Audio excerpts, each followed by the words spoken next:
My name is Olivia. For 68 years, I believed I understood family, loyalty, and sacrifice. I gave my son everything. The beautiful home my husband and I built, a generous monthly allowance he mistook for his wife's salary, and my silence. But when my husband died, and I was forced to move in with them, I saw the truth.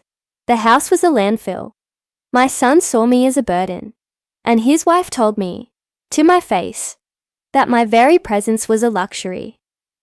That's when the quiet, grieving widow inside me died, and someone else was born. Someone who had meticulously kept a ledger of every insult, every betrayal, and it was time to collect. It all started with so much hope.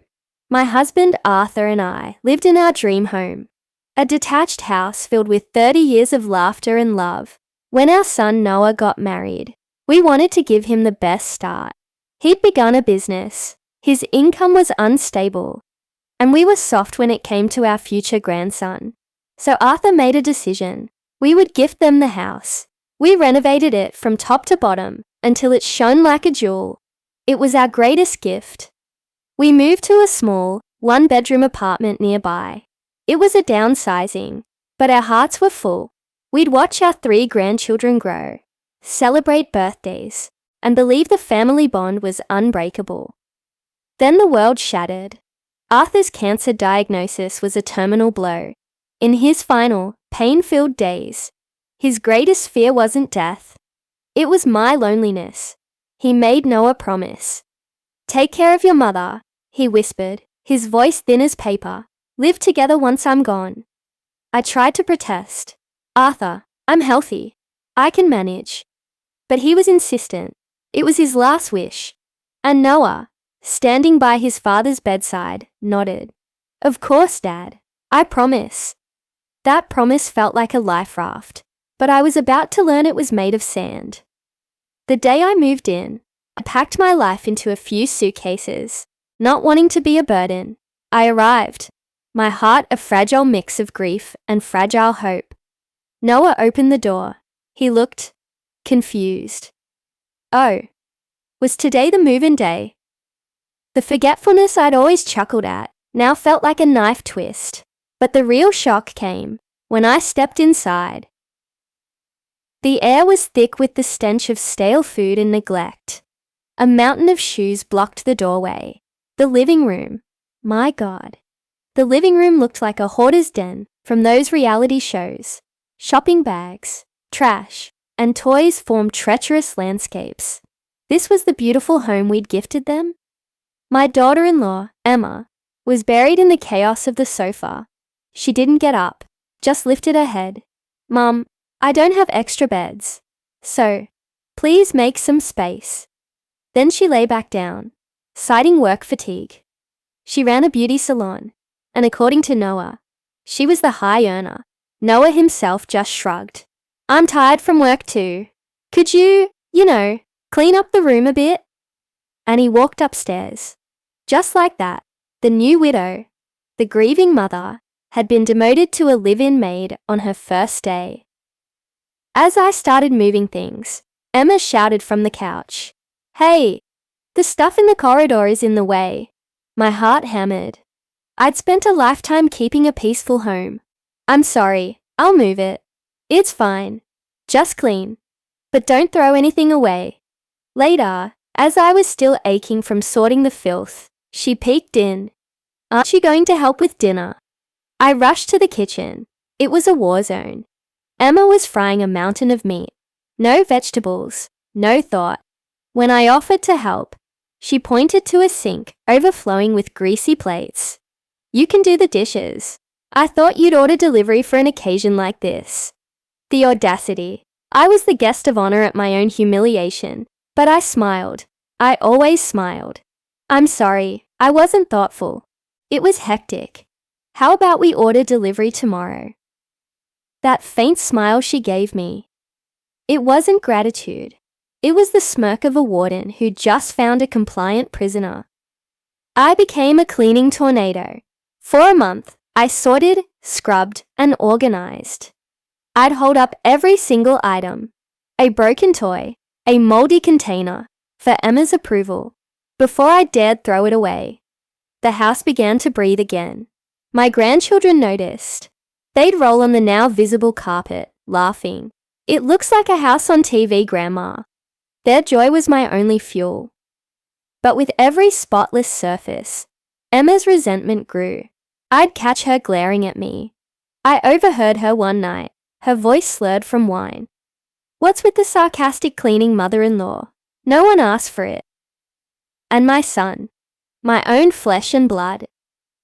Don't say that, but yeah, I wouldn't have taken my retired mom in without Dad's insistence. That night, in my dark, cramped room, surrounded by the ghost of my old life in suitcases, I cried. Not loud, dramatic sobs, but the silent, hollow tears of a heart being slowly pulverized. I had loved this boy. I had sung him to sleep. Where had I gone wrong? But I stayed. For the grandchildren. I took over the cooking, introducing vegetables and nutrients they desperately needed. Their pale complexions gained color. They started seeking me out, crawling into my bed at night. Sleep with Grandma. This, I later realized, was my final, unforgivable crime in Emma's eyes. I was stealing their affection. Then came the summer vacation. They were planning a trip. I was relieved. A few days of peace. But my eldest grandchild, the sweet boy, insisted, "Grandma is coming too, right?" The parents' faces fell, but they reluctantly agreed. Emma laid down the law. "Since you're invited," she said, the word dripping with venom, "you can make the breakfast boxes and do the laundry. It's the least you can do." The car ride was a special kind of torture. Every restroom break I needed was met with Noah's exasperated sighs and Emma's eye rolls.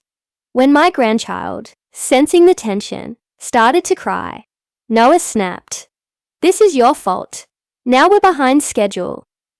At the amusement park, I knew my place. "I'll wait at the cafe," I said, trying to make myself small. But Emma had one more command. "Make sure you pay for your own expenses." The midsummer sun was brutal. I found a bench, my head swimming. I had been up since 4 a.m., making meals and doing laundry. The dizziness took over. The next thing I knew, I was in a medical room. A stern-faced doctor lecturing my son and his wife. "How can you just leave an elderly person alone like this? She has a mild heat stroke." Back at the hotel room, instead of concern, I was met with pure fury. "Please, don't cause any more trouble." Alone, lying in the quiet, dark room, I stared at the ceiling, and in that stillness, something inside me broke, and then solidified into cold, hard resolve. They saw me as a burden, an object. If I grew sick or frail, they would leave me to die. The hope I had clung to for my son evaporated, leaving behind the bitter ash of truth. Around 6 p.m., they returned. Emma put on a show of concern for the kids, then sent them away. The moment the door closed, her mask fell. "You should know better. Isn't it a luxury for someone like you to be on vacation? You should go home and clean, since you're so good at it." I felt a strange calm. "You want me to go back now? By train?" That's when Noah delivered the killing blow. "What else do you expect? We only took you in because of Dad's last wish. Don't think you can freeload on this vacation." Freeload. The word echoed in the silent, expensive hotel room. The word that described the woman who had given them a house, who financed their life, who cooked and cleaned for them. The vague resolution in my mind became crystal clear. It was over. I packed my bag, called a taxi, and left. The taxi driver was concerned about the long-distance fare. I simply showed him my platinum card. "Will this be sufficient?" His eyes widened. "Of course, ma'am." I went straight to my old condo, which, by a beautiful twist of fate, was still vacant. The next day, I packed the rest of my things from my son's house and made a call. "I want to sell that house." A week later, my phone exploded. Noah was screaming, incoherent. I drove over. They were waiting for me. faces purple with rage. Have you lost your mind? You can't sell our house. I inherited it. Did you, Noah? Did you ever sign any papers? Change the deed? Well, no, but the house was never in your father's name. It's always been in mine. The confusion on their faces was almost comical. Then I delivered the second blow. And you need to prepare yourself. I'm stopping the financing to your company. Financing? What are you talking about? Noah, the monthly deposits into your business account. The money you thought was from Emma's thriving salon? That was from me. I'm the CEO of the investment company that's been funding your life. The color drained from Noah's face. Emma looked at him, her own reality shattering. You weren't the one earning it. All these years. I explained it all. How I'd set up a company to manage my family's assets. My assets, inherited from my own parents, kept as separate property. My husband, God bless him, was a wonderful man, but he wasn't a wealthy one. The true financial power had always been me. I stayed silent to protect his pride. Noah finally sputtered. Wait, so even after Dad died, the money was you? It was always me. As I turned to leave, Emma grabbed my arm, her nails digging in. Mother-in-law, don't you care about your precious grandchildren? I looked at her, my eyes dry and my heart a fortress. I delivered my final verdict. We can't choose our parents. I may have failed with my son, but indulging you two any further would be failing my grandchildren. I walked away from the sound of their world collapsing. The house was sold. Without my funding, Noah's business crumbled into bankruptcy within months. The marriage, built on a foundation of lies and entitlement, dissolved. And in the ultimate act of selfishness, neither of them wanted custody of the children. So, I took them in, really took them in. And you know the beautiful part? They learned. They saw the consequences of laziness and ingratitude. The oldest learned to cook. The middle one mastered cleaning. The youngest became a tidying prodigy. They aren't spoiled. They're survivors.